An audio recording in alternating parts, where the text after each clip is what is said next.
estudos, nossos trabalhos. Vocês que são a primeira vez também sejam muito bem-vindos. Ok? Boa noite também aos nossos amigos da internet, né, que nos assistem. E nós temos aqui alguns recadinhos, né, que faz parte da abertura da casa, sobre os trabalhos sociais que a casa oferece.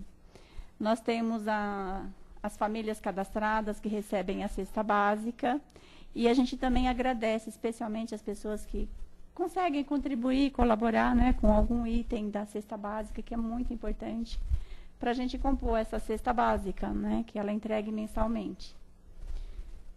Nós também temos na área social a entrega de lanche, que é feita uma vez na semana, aos sábados, à tarde, no final da tarde, aqui nas imediações do Carandiru. Então, tem uma equipe que prepara o lanche e leva lá. Então, se alguém quiser conhecer o trabalho, é aberto, tá? Pode vir e conhecer como funciona. E nós temos palestras e passes todos os dias da semana. Então, se alguém quiser conhecer melhor ou quiser fazer os cursos na casa, precisa passar no plantão de atendimento, que é feito sempre meia hora antes de cada palestra. Então, os horários estão afixados aqui na entrada, para quem está presente, e no site também tem todas as informações, ok? Então, os nossos cursos da doutrina vai começar agora este ano. Em janeiro, a gente já está recebendo as inscrições. Então, passa-se no plantão e aí o orientador vai explicar melhor como funciona, tá bom? O que mais? Então, todos os recadinhos estão lá no mural, como eu falei, e as maiores informações também nós temos no site, ok? Então, nós vamos nos preparando para a palestra de hoje. Nós vamos sentando na cadeira de maneira tranquila. Se quiser, se preferir, a gente fecha os olhos, apenas para a gente poder sentir mais à vontade, sem dispersão, para que a gente possa receber a ajuda dos nossos amigos aqui presentes, nossos protetores que sempre nos acompanham, e todos os amigos aqui do plano espiritual que nos recebem com tanto carinho, que prepararam esta sala, este ambiente, nos acolhendo, para que a gente se sinta mais tranquilo. Vamos esquecendo nossas dificuldades, nossos problemas. E nesse momento a gente vai estar mais receptivo, aberto, para a palestra que vai ser feita hoje, para que a gente se fortaleça, para que a gente possa interiorizar o que for lido hoje. E nós agradecemos imensamente a esses trabalhadores do bem que nos auxiliam sempre, sempre envolvendo esta casa com muito carinho, com muito amor. Obrigada, Pai, por esta noite e pelo aprendizado que vai ser feito hoje. Que assim seja. E nós vamos receber o nosso Zé Roberto, que vai fazer para a gente hoje a palestra, né? Seja feliz na sua palestra. Muito obrigado. Boa noite a todos presentes, boa noite nossos assistentes via internet, né, que nos estão vendo nesse momento. E hoje nós vamos trabalhar um tema aqui, que foi uma página que o Divaldo Franco recebeu de Joana de Ângeles, que foi publicada no Momento Espírita, e fala do tema Enquanto é Hoje. O que Joana de Ângeles quer nos passar? Quer nos passar a necessidade da nossa transformação, da nossa evolução como espíritos ainda no planeta de provas e expiações, para que nós possamos também contribuir para que esse nosso planeta seja um planeta de regeneração. Não há absolutamente nenhuma forma de transformação a não ser a transformação pela vontade própria, transformação interior. E se nós não nos transformarmos individualmente, nós não vamos transformar a coletividade, nós não vamos transformar o mundo. Então depende muito de nós. Isso está acontecendo. Embora nós tenhamos muitas notícias negativas com relação a isso, porque as notícias negativas elas são mais impactantes, Nós temos muitos trabalhos beneficentes, muitas coisas boas acontecendo. Nós temos a evolução da ciência, nós temos a evolução da tecnologia, nós temos muitas coisas boas acontecendo que não são divulgadas. Só para vocês terem uma ideia, na Alemanha, na década de 90, foi montado um canal de televisão que só divulgava boas notícias. Bom, depois de um ano fechou, porque ninguém quer ver boas notícias. Todo mundo quer ver notícias impactantes. Esse é o grande problema. Mas o que a Joana de Ângeles nos adverte é o seguinte: nós temos que nos dedicar a todas as atividades, ao trabalho, que é importante, lógico, porque o trabalho é que impulsiona o desenvolvimento, não só individual, como um desenvolvimento coletivo. No Livro dos Espíritos, no livro 3º, no livro onde se aborda as leis morais, nós temos a lei do trabalho. No Livro dos Espíritos, nós todos sabem, é dividido em 4 partes. A da criação, do mundo espiritual, das leis morais, da esperança e consolações. Na lei do trabalho, nas questões de 674 a 676, os espíritos orientam a Kardec que o trabalho é imposto ao homem como meio de desenvolvimento. Então, há necessidade do trabalho. Porém, existe o outro lado também. Nós temos que trabalhar em benefício do mundo material, mas também em benefício do mundo espiritual. E esse trabalho inicia por nós mesmos, através da nossa transformação, do nosso empenho, do nosso esforço. O Evangelho de Mateus, mais precisamente no capítulo 19, ele atribui a Jesus as palavras que nós não devemos: não ajunteis tesouros na terra, onde a ferrugem destrói e a traça rói. Ajuntai tesouros no céu, onde você terá ele preservado. Então, Jesus já nos adverte dessa necessidade. É claro que isso não quer dizer que nós não devemos nos esforçar para ter o progresso. Porque o nosso esforço é que impulsiona o progresso, e da maneira que nós vamos nos esforçar, nós vamos ter mais, criamos necessidades, logicamente, e as necessidades, então, é que vão criar o progresso. Existe uma passagem muito, muito importante, isso tem que se levar em consideração, quando Jesus ele se defronta com o moço rico, também no Evangelho de Mateus. Esse moço chega para Jesus e pergunta: mestre, o que devo fazer para merecer a vida eterna? Ou, entre as palavras, a evolução espiritual. E Jesus é muito claro com ele. Fala: segue as leis de Moisés, ama a Deus sobre todas as coisas, respeita o próximo como a ti mesmo, não adulteres, não roubarás, honra teu pai e tua mãe. Aí esse moço diz a Jesus: mas mestre, eu já faço tudo isso. Fala: você faz tudo isso? Então doa tudo que você tem aos pobres e me segue. Então a interpretação que se dá é o seguinte: que você tem que doar tudo para merecer o reino dos céus. Não é isso. Jesus notou que realmente ele não faz nada daquilo. Tudo aquilo que ele fala é da boca para fora. Então não é aquilo que ele está realmente procedendo, aquilo que ele está fazendo. Por isso que tem que ter realmente uma decisão de mudanças. As nossas decisões têm que ser uma decisão de mudança. E a decisão de mudança não é uma coisa fácil. A doutrina espírita é realmente um pouco difícil para se seguir, porque te dá responsabilidade.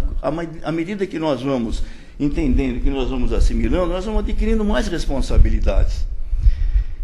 Um colega nosso das Casas André Luiz, ele faz um trabalho de evangelização no presídio Romão Gomes Portão. Né? Então, o que acontece? Naquele dia, tem várias salas.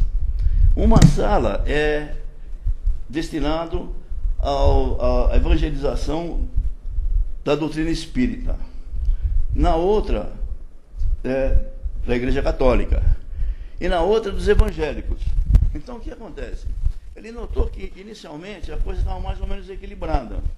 De repente, ele viu que esvaziou a sala do Evangelho, a sala do doutrina espírita, e bombou a sala dos evangélicos. Aí ele chegou e perguntou, mas por que qual é a diferença? Ele falou, olha, ô André, eu vou te falar uma coisa. É muito difícil ser espírita. Você fala algumas coisas para a gente aqui, né, que é muito difícil. Né? E essa coisa de ter essa felicidade só numa próxima vida, ou você, nessa vida aqui, você poder criar méritos e criar condições para numa próxima vida você ter uma condição melhor, é muito difícil. Lá, eles falam que aqui agora você vai ter. Então eu vou ficar lá. Né? Então, assim fica muito mais fácil, porque é uma responsabilidade. A transformação que nós temos que nos submeter é uma grande responsabilidade. E a transformação não é fácil, mas acontece. Nós temos vários exemplos que estão nos evangelhos e que estão na história dos evangelistas e daqueles apóstolos, não daqueles 12, ou aqueles que depois ainda da partida de Jesus para o mundo espiritual, ainda seguiram a Jesus. E o maior exemplo que nós temos é de Paulo de Tarso. Paulo de Tarso, que era chamado Saulo de Tarso, ele era um membro do Sinédrio. Ele perseguia os cristãos. Ele era implacável.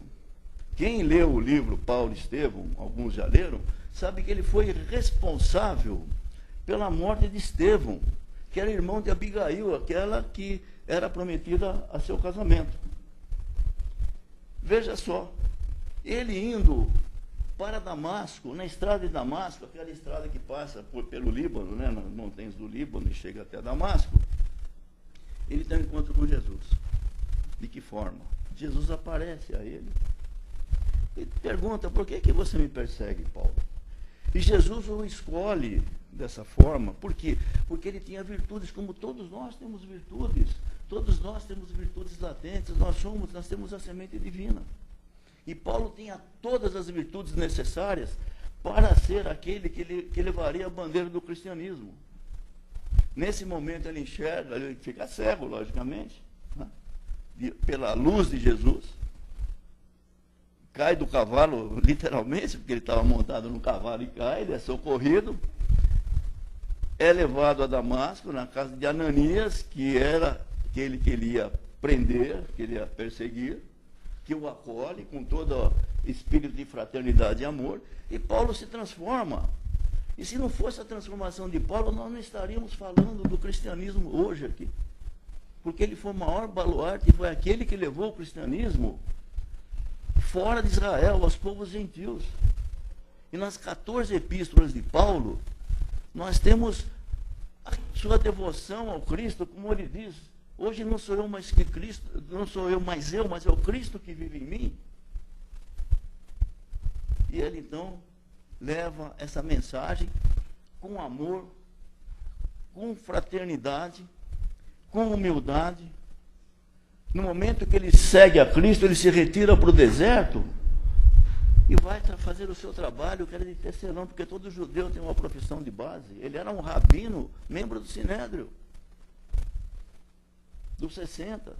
E ele vai lá e tece tapetes para a sobrevivência, para iniciar o seu apostolado, a transformação. Então, isso é um momento que todos nós temos essa condição. Um outro exemplo evangélico muito importante é o exemplo de Zaqueu, o publicano. No capítulo 19 do Evangelho de Lucas, ele descreve Zaqueu. E quem era Zaqueu? Era um arrecadador de impostos dos romanos, um judeu, porque os romanos colocavam um judeu para arrecadar os impostos. E ele era odiado.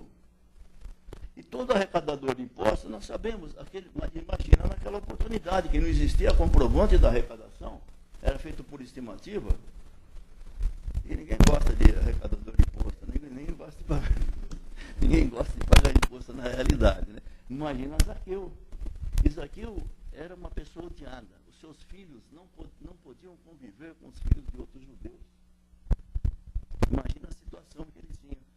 Até o momento que ele sabe que Jesus chega em Jericó e quer ver Jesus. Ele sente. É o momento da sua transformação. Enquanto era aquele momento, enquanto era o hoje daquele dia. E ele sobe numa árvore, ele era muito baixinho, ali de tudo era muito baixinho. Ele subiu num sicômoro, que é uma árvorezinha, para poder ver Jesus de toda aquela multidão. Imagina a multidão que acompanhava Jesus. E Jesus vendo ele lá longe, naquela árvore, se aproxima dele, passa por aquela multidão toda. Fala, Zaqueu, desce da árvore, desce do sicômoro, hoje eu vou jantar na sua casa. Todos se escandalizavam por essa atitude de Jesus. Mas Zaqueu, quando recebe Jesus em casa, como nós devemos receber Jesus em nossos corações, quando ele recebe Zaqueu na sua casa, Zaqueu diz o seguinte: mestre, tudo que eu defraudei, eu vou devolver em dobro. E o que eu tenho, eu vou repartir. A quarta parte do que eu tenho, vou doar aos necessitados e aos pobres. E Jesus disse para ele simplesmente: hoje apareceu também um filho de Abraão, como todos são. Então, veja o momento que aparece para Zaqueu, é um momento que aparece para todos nós. Não interessa aquilo que nós fazemos, nós estamos, muitas vezes, protelando aquilo que nós precisamos fazer. Nós estamos, muitas vezes, adiando, porque normalmente, a nossa primeira opção é nos assentarmos na vida, ganhar. Então, hoje não vou me dedicar a isso, porque eu tenho que trabalhar, tenho que amealhar bens. Mas depois, não, agora tenho filhos, tenho que criar meus filhos, tenho que dar uma boa escola para os meus filhos. Aí os filhos crescem, falam, não, agora eu vou ter que destinar a pagar uma faculdade. Aí os filhos se formam. Aí não, aí vem os netos. E aí vem os netos. Depois dos netos, no momento já chega a hora que nós temos que nos apresentar num plano espiritual, nós desencarnamos. A nossa vida é efêmera, é passageira. E nós temos que aproveitar a oportunidade dessa encarnação, porque outra oportunidade possivelmente pode demorar. Eu sei que é muito romântico, muito poético, muitos de vocês assistiram o filme Nosso Lar, ou conhecem as obras de André Luiz, né? É muito romântico você ver o Nosso Lar, fala, não, acho que eu vou ser acolhido no Nosso Lar, né? Vou ser encaminhado, não, já conheço o Espiritismo. Gente, não é assim. André Luiz tinha muitos méritos como médico, muitos méritos. Ele teve que começar de baixo. Teve que começar fazendo limpeza nas câmaras de retificação. É a humildade, é o trabalho. Então, nós temos que aproveitar essa oportunidade, porque para cada um dos que estão encarnados aqui, existem 4 na psicosfera esperando a oportunidade da reencarnação. E é o que mais importante, é o seguinte, nós estamos na transição planetária. Nós estamos nesse momento em que o planeta está se transformando. Como já foi falado no início, existem coisas boas acontecendo, bons espíritos que estão encarnando. Esses espíritos, essas crianças índigos, crianças que têm conhecimento, crianças que já vêm com condição de alavancar esse nosso planeta, e nós temos essa responsabilidade também de participar dessa transformação, para que esse mundo seja um mundo de regeneração, para que nós possamos, quando desencarnarmos, reencarnarmos aqui, que Jesus, no sermão profético da montanha, disse que os bons herdarão a terra. Não é que vão herdar um pedaço de terra, vai herdar o planeta Terra. Esse planeta que nós vamos herdar, se nós formos bons realmente, se nós partimos para transformação. E nós temos que entender que nós temos todas as ferramentas possíveis e necessárias para a nossa transformação. nós temos, em primeiro lugar, nós temos os evangelhos canônicos de Lucas, Marcos, João e Mateus, que pouca gente consulta, e que ali também é um repositório de sabedoria, de exemplos de Jesus, porque Jesus, mais do que os ensinamentos, nos trouxe exemplos. Trouxe ensinamentos, mas trouxe exemplos. Eu digo que Jesus foi o maior marqueteiro que teve na face da terra. Porque se ele não fosse crucificado, ninguém estaria falando de Jesus. Então ele submeteu-se a todas essas condições para que nós possamos estar falando e lembrando de Jesus. Para criar esse impacto. Então o primeiro repositório de sabedoria são os evangelhos de João, Marcos e Mateus. Segundo repositório são as obras básicas de Kardec, a codificação. Se nós procurarmos no Livro dos Espíritos, nós vamos encontrar todas as respostas. O Livro dos Espíritos, a princípio, ele foi escrito com 500 perguntas que Kardec formulou aos Espíritos. Hoje nós temos 1019 perguntas, né? Questões, porque ele foi desdobrando, porque Kardec foi entendendo da necessidade que existia dessas informações para que pudesse passar para o nosso conhecimento. Então nós temos essas informações tão importantes e tão necessárias. Além disso, nós tivemos a bênção que na década de 40 foi revelado para nós os mundos espirituais constituídos. Embora Swedenborg, lá em 1800, ele tinha tido uma visão do mundo espiritual constituído, somente Chico Xavier, através de sua mediunidade, através das obras da série de André Luiz, os 14 livros de André Luiz, é que nos trouxe essas informações dos mundos espirituais constituídos. Então nós sabemos exatamente que nós seremos reflexo daquilo que nós somos aqui. Então, quando nós desencarnarmos, nós vamos ser exatamente igual. Quando esse que vos fala aqui desencarnar, não vai ser guia de ninguém, gente. Vai lá, vai realmente passar pela fieira da evolução necessária e será exatamente como eu sou aqui. Né? E uma coisa importante, pela misericórdia de Jesus, nós falamos de Zaqueu. Né? Zaqueu publicano, que se transformou. E que muito tempo depois, pelo seu merecimento, pela sua transformação, ele reencarna no nosso planeta Terra como o Dr. Adolfo Bezerra de Menezes, que hoje nós tanto falamos da corrente médica, Dr. Bezerra de Menezes, a reencarnação de Zaqueu, que teve a transformação naquele momento por Jesus. Jesus está do nosso lado sempre. Então, basta recorrermos a Ele, aos seus exemplos, como nós falamos, aos seus ensinamentos, exemplos principalmente, e os exemplos que o mundo espiritual nos traz, para que nós possamos sentir do nosso lado. Às vezes, Ele está do nosso lado, nós não sentimos. Existe uma passagem no Evangelho de Lucas que fala dos peregrinos de Emaús. Muitos devem conhecer. Quando a terceira aparição de Jesus, depois da sua crucificação. Primeiro foi para Maria Madalena, né? Foi para aquele que viu Jesus, que ninguém acreditou, porque era mulher, né? Então era mulher, ninguém acreditou. Precisou aparecer a segunda vez para os apóstolos, para mostrar que realmente ele estava vivo. E na terceira vez, esses peregrinos se dirigiam a Emaús. E Emaús era um lugar que ficava cerca de, a medida da época, né, 60 estádios, que corresponde mais ou menos a perto de 10 quilômetros distante de Israel. E eles estavam caminhando e Jesus caminhando ao lado deles. Eles não sentiram que era Jesus, não sabiam que era Jesus, não reconheceram Jesus. Sabia que Jesus ia falando ia ensinando sobre as boas obras, sobre as leis, sobre tudo. Quando chegaram em Emaús, quando chegaram para comer, Jesus repartiu o pão com eles, eles reconheceram que era Jesus. Mas a hora que eles reconheceram que era Jesus, Jesus já tinha partido, tinha ido embora. Aí eles falam, não, mestre, fica conosco, o sol já está se pondo, a noite já vem, mas Jesus já tinha ido. Então, às vezes nós procedemos da mesma maneira como esses peregrinos. Jesus está do nosso lado, caminhando conosco, e nós não percebemos, ou não queremos ver.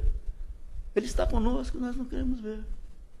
Então, Ele está sempre conosco, precisamos dele para a nossa transformação. E o importante é o seguinte, nós temos que buscar esse entendimento através do amor, porque, segundo Kardec nos ensina, ele diz, instruí-vos, amai-vos e instruí-vos.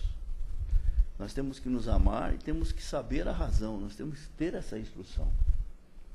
E o Espiritismo nos dá, a doutrina espírita nos dá toda essa ferramenta, toda essa instrução necessária para que nós possamos alavancar a nossa evolução. Né? Reconhecer as nossas fragilidades. Nós somos espíritos imperfeitos, gente. Nós somos cheios de imperfeições. Por isso que nós temos que trabalhar essas imperfeições de uma maneira assim, bastante sistemática, muito sistemática. Benjamin Franklin não era espírita. Benjamin Franklin era um mestre maçom, não era espírita. Ele fez os 13 passos de Benjamin Franklin. O que ele fez? Ele fez uma ficha, não é ficha Kardec, eu vou falar que ficha Kardec, vocês vão saber a minha idade, que eu sou do tempo da ficha Kardec ainda, né? Mas ele fez uma ficha onde ele colocou no topo dessa ficha a imperfeição que ele achava que ele tinha que melhorar, né? Então, o egoísmo, a vaidade, enfim, todas elas, são 13. O que ele fazia? Toda noite, o que ele fazia? Quando ele parava para meditar, falava, bom, o que eu fiz de errado hoje? Essa parte do egoísmo, vou anotar na ficha. E anotava na ficha. Nós não precisamos de uma ficha, nós temos a ficha do coração. Santo Agostinho, na questão, tem duas coisas que Santo Agostinho nos coloca no Livro dos Espíritos, como orientação. Na questão 919, quando Kardec pergunta para Santo Agostinho, né, para os vários médiuns, e Santo Agostinho se manifesta naqueles vários médiuns, naquela mesma resposta. O que se deve fazer para alcançar, para se melhorar, para alcançar a evolução, para se ter uma melhoria? Aí Santo Agostinho responde, um sábio da antiguidade já disse, conhece-te a ti mesmo. E na realidade, esse sábio que é Sócrates, já pegou essa frase, né, no oráculo, no templo de Apolo, que ficava na parte frontal do templo de Apolo, no oráculo de Delfos.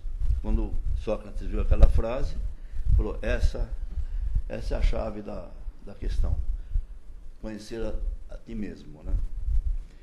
E aí ele prossegue ainda, na questão 919A. Ele diz, faça como eu faço. Todas as noites, antes de dormir, eu me recolhia e fazia uma meditação.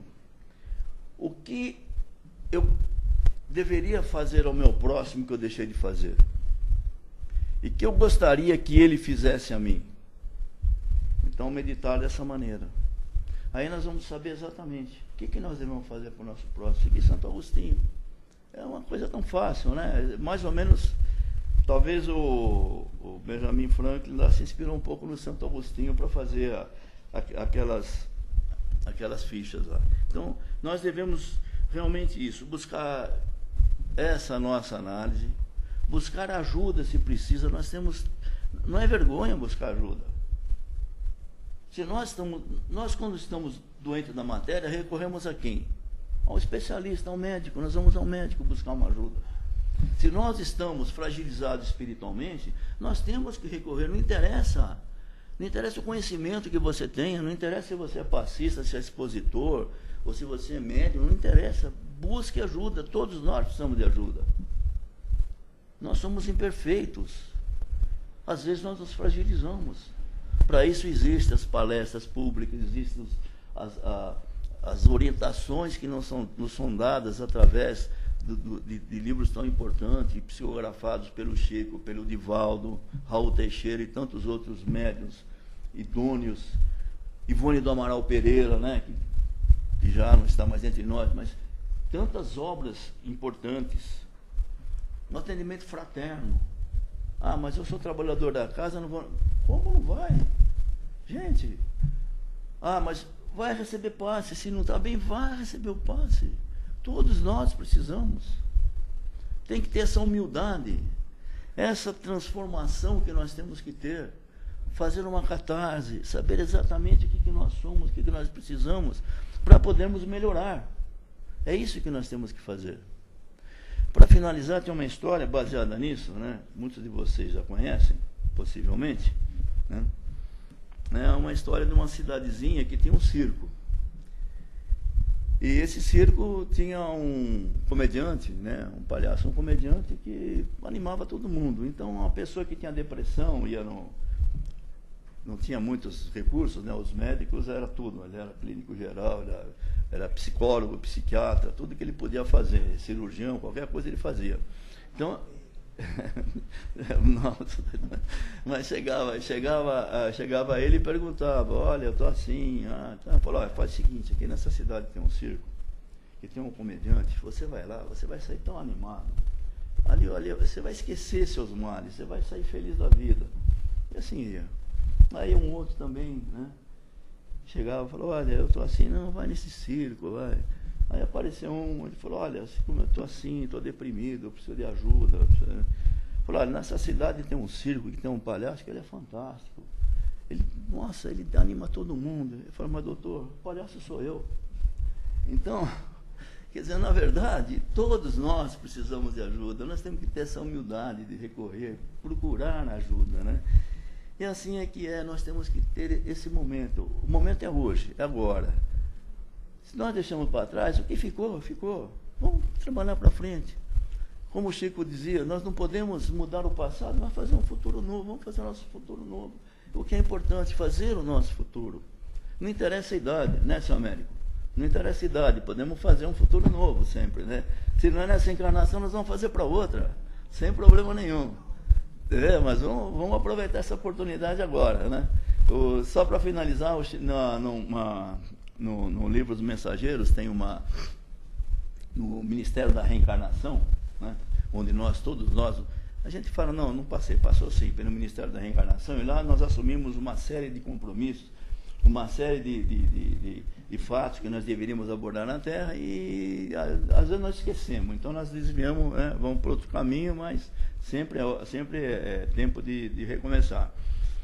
Então, tem o Manassés, que é o que estava passando pelo Ministério da Reencarnação, ele tinha desperdiçado muitas oportunidades, com preocupações, deixando de lado a saúde, deixando de lado as coisas importantes, sempre preocupado, sempre procurando o mundo material. E desencarnou muitas vezes. No momento em que a espiritualidade, que o Ministério da Reencarnação o prepara para a reencarnação, diz o seguinte, agora você vai reencarnar, mas tem uma coisa, hein? Não me volte para cá antes dos 65 anos, hein?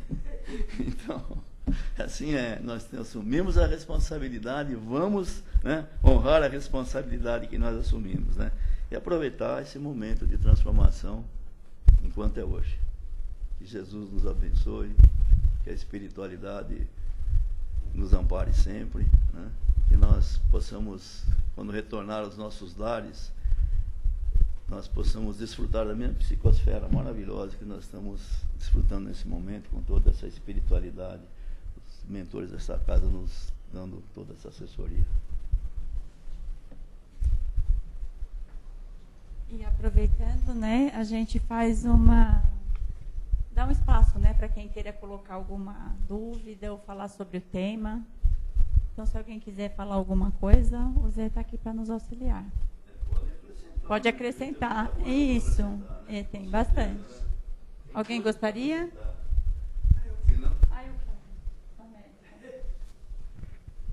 Olha, eu acho que o cristianismo progrediu mais pela reencarnação de espíritos já adiantados na doutrina e nos conhecimentos. Sim.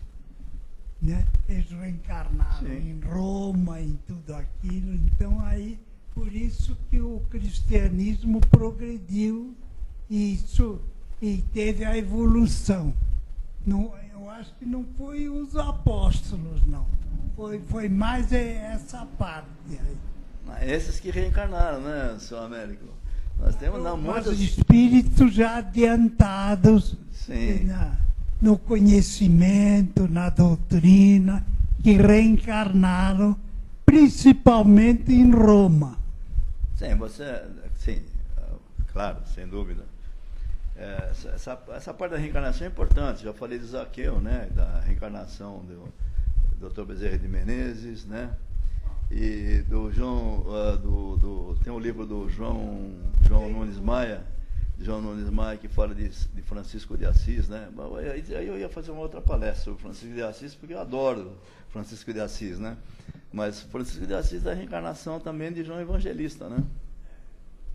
Então, mas dá para falar muita coisa ainda, o senhor tem razão. Parabéns, boa contribuição. Eu acho que reencarnaram em Roma espíritos já adiantados, Sim. conhecedores Não só da doutrina. na Itália, do modo geral, né? Na Itália, do modo geral. Por isso que se propagou o cristianismo Isso. em Roma, né? Então, no fim, tinha milhares de escravos lá, Sim. tudo cristão. É verdade. Muito bem. Boa noite. Só pegando um gancho aqui, né, que o senhor Américo está comentando da reencarnação, né? Para nós espíritas, temos esse perigo, né, igual você comentou, de queremos postergar, né? Não pode. Né? E falar, não, existe a reencarnação, né? Não. Então eu vou dar uma acomodadinha nessa minha reencarnação agora, né? E na reencarnação que vem eu evoluo. Só que é igual o exemplo do Manassés, né? Daí não dá. Não podemos. Mas só uma explicação bem rápida, né? Quando nós estamos passando por um mundo de regeneração, o que acontece? Nós vamos ter, a gente vê hoje muitas coisas que não são agradáveis, né, que estão acontecendo, são aqueles espíritos que estão tendo a grande oportunidade da reencarnação. Por quê? Porque é o momento de ter essa oportunidade. Eles não vão reencarnar aqui, logicamente, né? Porque nós vamos ter um mundo de regeneração, esses espíritos vão para um mundo de provas e expiações como estão aqui, né? Ou seja, Jesus vai chegar, nosso Cristo, né? Vai chegar pro igual dele de outro planeta, fala assim, olha, esse curso aqui já não existe mais aqui no meu planeta, então vocês vão ter que se matricular lá, né? Vão fazer esse curso lá aí no seu mundo, né? Então, essa coisa de reencarnação, na realidade, nós estamos correndo risco também. Se nós não nos modificarmos, não melhorar, nós corremos esse risco. É aquilo que eu coloquei, né, do sermão da montanha, o sermão profético, né, que os bons herdarão a terra. Nós vamos herdar se nós somos bons, né? Estamos aqui, vamos para mundos piores. Eu não quero ir. José, pegando o gancho que você falou dos cultos lá na penitenciária, né? Sim. Do evangelho, do católico, do evangélico. E pegando também o gancho do Gil, que falou que a gente não deve se acomodar. Mas mesmo sendo espírita, eu acho uma coisa importante de colocar, que às vezes assusta as pessoas realmente, que as transformações são nas pequenas coisas. É no dia a dia, né? A natureza não dá salto.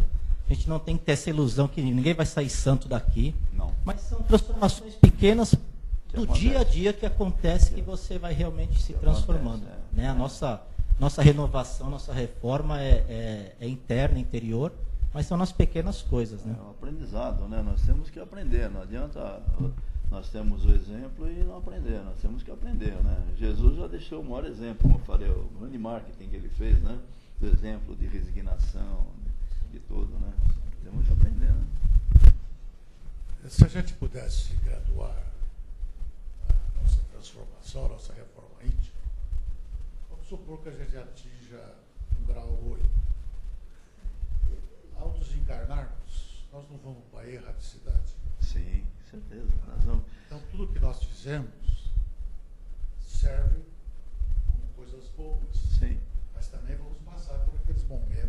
tem dúvida, não adianta, não tem disfarce, né?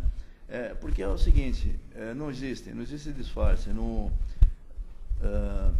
universo, não vamos falar da criação do universo, nem da quantidade de astros, coisa assim. Vamos falar no universo do modo geral, na grande criação, né? O Criador, ele continua criando. Nós estamos expandindo o universo, nós não sabemos. Nós não temos ideia do que é Deus, na verdade. Nós confiamos e acreditamos, né? Tanto que a primeira pergunta do Livro dos Espíritos não é quem é Deus, é o que é Deus, né? Então não temos essa ideia. Muito bem. Então, a primeira coisa é o Criador. Existem só mais dois elementos no universo: espírito e matéria. O ar é matéria, a luz é matéria modificada, o som é matéria modificada, a água e o pensamento é matéria. Então, nós nos comunicamos através. Não adianta nós queremos nos esconder no mundo espiritual, porque o pensamento nos denuncia. Então, exatamente isso. Tem um livro, recomendo para todos lerem, chama Voltaire. É do Frederico Figner, que é um judeu que se transformou em espírita, foi diretor da Federação Espírita Brasileira no Rio de Janeiro, né? Frederico Figner, e ele era chamado de irmão Jacó, porque ele era judeu, né? Mas ele era espírita, não deixou de seguir as tradições judaicas, mas era espírita, né? Esse livro é fantástico. Esse livro mostra um trabalhador, né? Nós aqui achamos que estamos fazendo grande coisa. Ele é um trabalhador, veja o que ele passou na espiritualidade. Não é para espantar ninguém, né? Mas é um alerta para que a gente possa realmente trabalhar as nossas mazelas, as nossas imperfeições, né? Que são muitas, né? E a dona Ana Gaspar, que foi uma das minhas mestres, que já está na espiritualidade, né? Uma das fundadoras das Casas André Luiz, né? Ela dizia o seguinte: cuidado com as pequenas sugestões. Cuidado com as pequenas sugestões. Então, temos sempre vigiar, né? Orar e vigiar, como disse Jesus. Temos que estar sempre alerta, né? Para que a gente possa realmente se manter num patamar melhor para poder evoluir. Porque, gente, o umbral não é uma coisa assim, não é um inferno, não está debaixo da terra. O umbral existe, é plasmado pelo nosso próprio pensamento.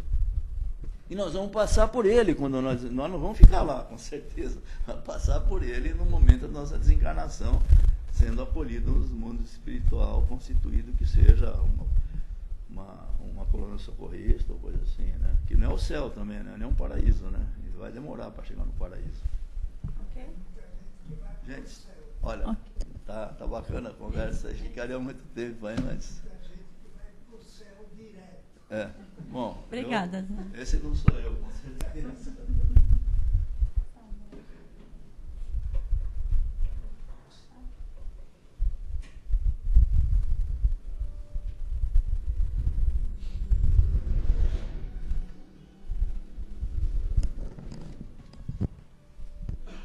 Então agora a gente vai para as nossas vibrações, para a gente poder também contribuir nas nossas doações.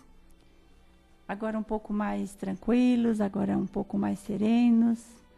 Então a gente vai envolvendo, juntando os nossos pensamentos e vibrando energias positivas, energias de tranquilidade, de harmonia, envolvendo o nosso planeta, com todo o nosso amor, com o nosso sentimento,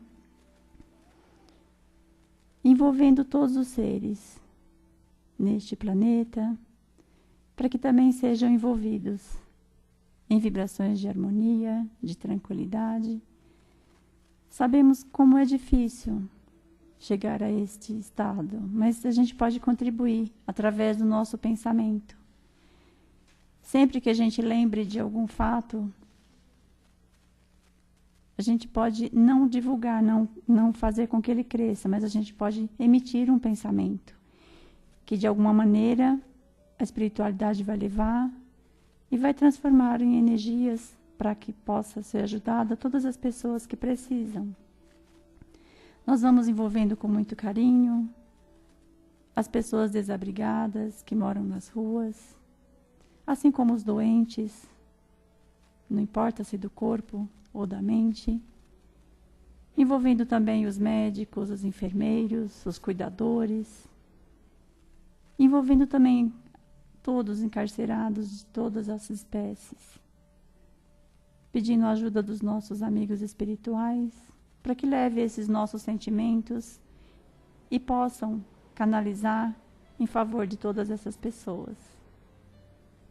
Aproveitando que estamos encerrando o ano, a gente pede paz, harmonia, tranquilidade, e que a gente possa de verdade fazer um pouquinho que seja, mesmo que a gente imagine que seja pouco, mas que possam ser efetiva essa nossa vontade de melhoria sempre. E que a gente possa fazer, então, a partir de agora, de hoje, o momento é agora, que a gente possa sempre pensar no benefício que a gente pode levar, não só o material, mas também em forma de pensamento, de palavra, de atos, a todos que estão à nossa volta, começando pelos nossos familiares, aos nossos colegas de trabalho, todos que estão à nossa volta. Então, que possamos começar o nosso novo ano com um propósito de melhorar, sempre. Mas melhorar a nós mesmos, não querendo melhorar o outro. Então, se a gente começar essa transformação, tudo vai melhorando. E eu agradeço a espiritualidade, nós agradecemos imensamente por estarmos aqui hoje reunidos, por termos recebido tanto. E que possamos agora voltar para os nossos lares em paz, em tranquilidade, em harmonia. E que possamos estar juntos novamente na próxima reunião. Sempre gratos, Pai, por esta oportunidade de estarmos aqui. Graças a Deus.